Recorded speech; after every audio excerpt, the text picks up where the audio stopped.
comigo hoje o médico anestesiologista, Dr. Rogério Ribeiro, da Clínica SATI, aqui do Hospital Anchieta. E a gente vai falar sobre um assunto que não se ouve normalmente, que é a importância do jejum antes da cirurgia. Se o paciente não fizer o jejum, não obedecer essa regra, há problema mesmo? Existe um problema grande, um problema sério, que é a broncoaspiração.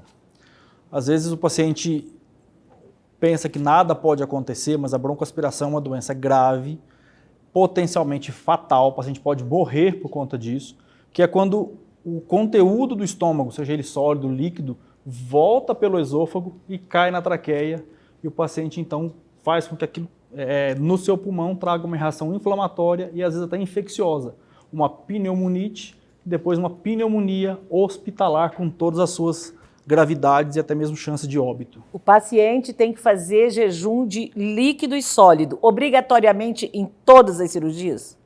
Em todo o procedimento em que ele vai ser sedado. Por que isso? Normalmente o nosso organismo ele tem condições fisiológicas de evitar a broncoaspiração. Porém, quando o paciente está sob o efeito da anestesia, esses reflexos são abolidos. Eles param, né? Ou seja, o paciente anestesiado, aquilo que está no estômago pode voltar. E voltando acontece a tão temida broncoaspiração.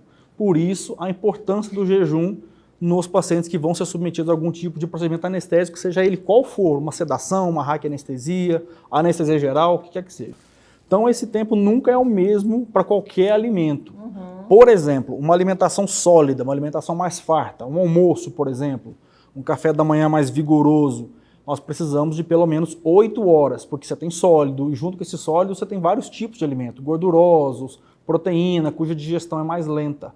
Então nós precisamos de 8 horas para que esse estômago se esvazie. Já líquidos, por exemplo, um líquido claro, um chá, um suco coado, a própria água, você não precisa desse tempo todo. 2 horas são suficientes. Claro que isso varia um pouquinho, de acordo com cada serviço, cada rotina e tal, mas de uma maneira geral, a literatura médica da parte da anestesia coloca esses tempos. E no caso do bebê, por exemplo, que utiliza apenas leite materno, o tempo adequado são 4 horas. Outros tipos de leite, fórmulas, lácteas, leites de origem animal, são 6 horas o espaço de tempo adequado para que esse estômago esvazie adequadamente. Em caso de haver a broncoaspiração, como é que isso procede? É uma sucção, é uma aspiração, digo assim? Alguns cuidados eles já têm que ser tomados antes da broncoaspiração acontecer. Então, a posição que esse paciente fica na mesa de cirurgia, nós colocamos uma máscara para ele respirar, vou fazendo as medicações em doses mais lentas, ele vai respirando. Quando ele para de respirar, eu o auxilio com o meu aparelho até chegar no ponto exato de fazer a intubação. No caso de uma emergência, não. Qual é o conceito assim, que o senhor dá da importância de uma equipe de anestesiologistas, especialmente quais são os objetivos, os valores principais da SATI? Bom, a equipe de anestesia, nós dizemos que é uma das primeiras especialidades a se preocupar com a segurança do paciente. Então, há muitos anos a anestesia já vem falando sobre isso, pensando na gestão de risco.